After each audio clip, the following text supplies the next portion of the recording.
Hi guys, ఎలా ఉన్నారు? మరో ఇంట్రెస్టింగ్ వీడియోతో మళ్ళీ మీ ముందుకు వచ్చాను. ఈ వీడియో చివరి వరకు చూసి నచ్చితే ఒక లైక్ వేసుకోండి. ఓకే, ఇక వీడియో స్టార్ట్ చేద్దాం. హాజీ క్యాజీ అని మోసం చేసి చేతిలో క్యాబేజీ పెట్టింది. పెళ్ళికి పందిరి వేయమంటే చావుకి పాడగట్టినట్లుందే అని వాపోతున్నారు మన ట్రేడ్ పండితులు. మన పవర్ బాబు నటించిన క్యాబేజీ చూసిన తర్వాత ఈ జొన్నకూటిక ఈ స్తోత్ర పాఠాలు అనిపించింది. వీళ్ళు ఇచ్చిన బిల్డప్ గేదె పేడంత అయితే దాంట్లో ఉన్న కథ కాకరకాయ కాకిరెట్టంతా. మంచం లేని మగవాడు మజ్జిగ చిలకలేని ఆడదన్నట్లు ఒకరేమో 100 కోట్ల సినిమా లేని టార్ హీరో, ఇంకొకరేమో 100 కోట్ల లాస్ట్ డైరెక్టర్. వీళ్ళిద్దరూ కలిపి పిసికి పిప్పి చేసిన సినిమా ఈ ఎల్కేజీ. ఫ్యాన్ బాయ్ సుజిత్ సంభవం అని ఇంకో తోక దీనికి. ఇక డిప్యూటీ సీఎం దుప్పటి కప్పుకోవడం మంచిది. ఇది శత్రు సంహారం కోసం తీసింది. మీకు శత్రువులు ఎవరైనా ఉంటే ఒక్క టికెట్ కొని థియేటర్లోకి తోసేయండి, మిగతాది మన బాబు చూసుకుంటాడు. సినిమా మొత్తం గ్యాప్ లేకుండా కటాన తిప్పుతూనే ఉన్నాడు. అటు తిప్పి ఇటు తిప్పి లాస్ట్కి 800, 1000 పెట్టి టికెట్ కొన్న వీర సైనికులకే పెట్టాడు. ఆ కటానా తిప్పడానికి బాబు ఎంత కష్టపడ్డాడో తెలియదు, కానీ సినిమా చూసిన వాళ్ళ కష్టాలు అన్నీ ఇన్ని కావు. అష్ట కష్టాలు పడరాని పట్లే పడ్డారు. మొత్తానికి వాసి అని గుండు గీసి గోసి ఊడిపోయేలా పరిగెత్తించాడు. బాబుని భరిస్తున్న ఫ్యాన్స్కి దండేసి దండం పెట్టాలి. వాళ్ళు ఉన్నంత వరకు ఇలాంటి సినిమాలు తీస్తూనే ఉంటాడు బాబు. అయ్యేదాకా అరిసెల పాకం, అయిన తర్వాత బూరెల పాకం అన్నట్టు అయింది సినిమా పరిస్థితి. అరచేతిలో బెల్లం పెట్టి మోచేతి వరకు నాకించినట్టు ఈ పావలా కంటెంట్ సినిమాకి 800, 1000 పెట్టి ఫ్యాన్స్ని రోడ్డుకేసి బరికాడు. ఊరుంది చిప్ప ఉంది నాకేం తక్కువ అన్నట్టు వీర సైనికులుండగా బాబుకి ఏం భయం? వాళ్ళు కొంచెం కుదుట పడగానే ఏదో ఒక సినిమా రిలీజ్ చేసి రోడ్డు మీదకి లాగుతూనే ఉంటాడు. వాళ్ళు ఎట్టి పరిస్థితుల్లో కూడా దారిద్ర్య రేఖను దాటి రాకుండా అన్ని జాగ్రత్తలు తీసుకుంటూనే ఉంటాడు బాబు. బాబుకి 100 కోట్ల సినిమా వచ్చే వరకు వీర సైనికులకి ఈ అగచాట్లు అయితే తప్పవు. 100 కోట్ల అగచాట్లు ఇవన్నీ. ఈ 100 కోట్ల కోసం ఫ్యాన్స్ని గుండు గీకడం ఇది రెండోసారి. నాకు తెలిసి ఇక ఆ 100 కోట్లు ఈ జన్మల రావు బాబుకి. ఆ పోరాటం ఇక్కడితో ఆపితే మంచిది. మొత్తానికైతే ఇది కూడా సేఫ్గా జపాన్ తీరంలోనే బొక్క బోర్లా పడింది. మరి ఈ విజయానికి కారణం ఏంటి అనేది ఇప్పుడు చూద్దాం. నెంబర్ 1, స్టోరీ లేకపోవడం. కంటైనర్ ఒకటి పెట్టి ఏదేదో స్టోరీ అల్లేసి రొట్టె ఎలివేషన్లు పెట్టి అసలు ఎటుపోతుందిరా సినిమా అనిపిస్తుంది. మళ్ళీ అటు తిరిగి లాస్ట్కి ఎలివేషన్లు. ఏదో 1-2 సార్లు అయితే ఓకే, కానీ హీరో వచ్చిన ప్రతిసారి అలాంటోడు మళ్ళీ తిరిగి వస్తే అనడం, ఒక ఎలివేషన్ షాట్ పెట్టడం. కథ ఎక్కడో జపాన్లో స్టార్ట్ అవుతుంది. గురువుని తోటివారిని చంపుతుంటే అక్కడి నుంచి పారిపోతాడు మన హీరో. ఆ గురువేమో వాడు మళ్ళీ వస్తాడు, మిమ్మల్ని అంతం చేస్తాడు అని ఒక డబ్బా ఎలివేషన్ ఇస్తాడు. సినిమా అయిపోయే వరకు కూడా హీరో అటువైపు కన్నెత్తి కూడా చూడడు. ఏదో లాస్ట్లో వాళ్ళని ఏదో చేసినట్టు కలరింగ్ ఇస్తారు. అప్పటికే మనకి పులుసు కారిపోతుంది. ఫస్ట్ హాఫ్ అంతా కూడా అలాంటోడు మళ్ళీ వస్తే అంటుంటే బాబు కత్తిని కసా తిప్పుతుంటాడు. 4 ఎలివేషన్లు 4 ఫైట్లు పెట్టి మొత్తం లాగించేశారు. అక్కడితో అంతా అయిపోయింది. ఇక సెకండ్ హాఫ్లో ఏం చేయాలో అర్థం కాక మన బుర్ర తిన్నారు. సెకండ్ హాఫ్లో ఒక పోలీస్ స్టేషన్ సీన్ తప్ప ఇంకో హై మూమెంట్ లేదు.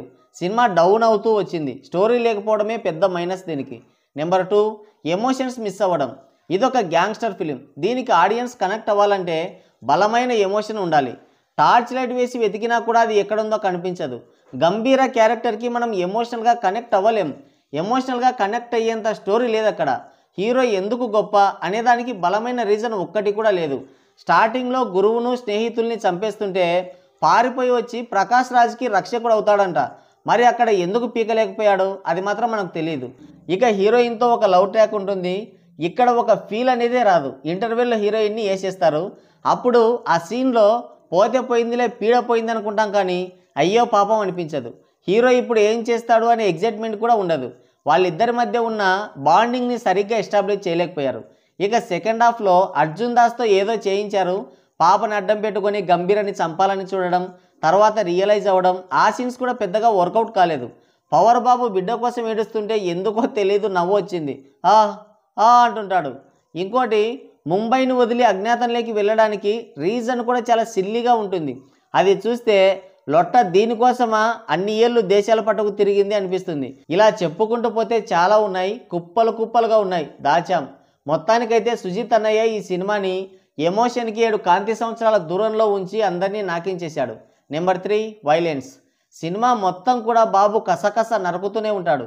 ఆ నరకుడు చూసి చికెన్ కొట్లో ఏమన్నా పని చేశాడా అనే డౌట్ వస్తుంటుంది.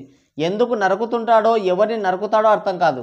ఎందుకు అరుస్తుంటాడో అని ఎందుకు ఎమోషన్ అవుతాడో తెలీదు. ఆ కత్తి తిప్పి తిప్పి నరికి నరికి నరికి బాబుకి చేతులు నొప్పి పుట్టుంటాయి పాపం. హీరో కనిపిస్తే చాలు కత్తి తిప్పడం, కసకస నరికించడం, గుట్టలు గుట్టలుగా శవాలు. ఏ షాట్లో చూసినా టూ మచ్ అనిపిస్తుంది. అలాంటోడు మళ్ళీ వస్తున్నాడు, ముంబై వస్తున్న తలలు జాగ్రత్త అనే డైలాగ్స్ వింటుంటే హీరో ఎంత పోటుగాడై ఉండాలి, ఎంత పవర్ఫుల్గా ఉండాలి. కళ్ళతోనే శాసించాలి, నడకలో మాటలో ఒక పవర్ ఉండాలి. కానీ బాబు దగ్గర అవేమీ కనిపించవు. కామెడీ పీస్ లాగా మిగిలిపోయాడు. ఫేస్లో ఏ ఎక్స్ప్రెషన్ ఉండదు, అని మూతి పెట్టుకొని ఉంటాడు. Number 4 villainism.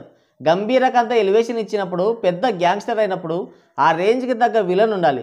గ్లిమ్స్ వీడియోలో ఇమ్రాన్ హసీమ్ని బట్టలు లేకుండా చూపించి పెద్ద బిల్డప్ ఇచ్చారు. సినిమాలో చూస్తే అది ఎందుకుందో అర్థం కాదు, సరిగ్గా వాడుకోలేదు. Week villainism. లాస్ట్ కూడా హు హా అని 2 ఏట్లు కొట్టి చంపేస్తాడు. హీరో బిల్డప్పే ఉంటుంది కానీ విలన్కి అసలు స్కోప్ లేదు. హీరో అంత బలమైన విలన్ ఉంటేనే ఆ కథ రక్తి కడుతుంది, అదే లేదు ఇక్కడ. Number 5 high expectations. కథ, ఎమోషన్, సరైన స్క్రీన్ ప్లే లేకపోవడం ఒక ఎత్తు అయితే, సినిమాని 80% వరకు సంకనాకించింది ఈ ఎక్స్పెక్టేషన్సే.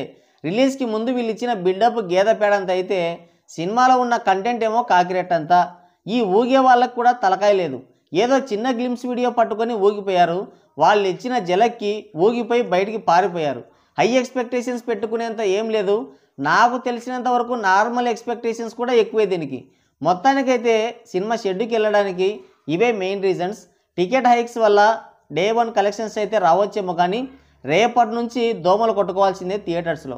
కంటెంట్ లేకపోవడం, ఫ్యాన్స్కి మాత్రమే నచ్చే విధంగా ఉండడం, అలాగే హై టికెట్ ప్రైజెస్ వల్ల సినిమా షెడ్యూకి వెళ్ళిపోతుంది. 174 కోట్ల బ్రేక్ ఈవెన్తో బరిలోకి దిగింది. 100 పక్కన పెట్టండి, ఆ 74 కూడా కష్టమే అనిపిస్తుంది వచ్చిన టాక్కి. మరి ఈ గోజీ క్యాబేజ్ ఇవ్వడానికి కారణాలు ఏంటని మీరు అనుకుంటున్నారు? మీకు ఏమన్నా తెలిస్తే మీ అమూల్యమైన అభిప్రాయాన్ని కింద కామెంట్ సెక్షన్లో కామెంట్ చేయండి. సో గైస్, ఇది వీడియో. మరోసారి మరో ఇంట్రెస్టింగ్ వీడియోతో మళ్ళీ కలుద్దాం. Thank you, take care, bye bye.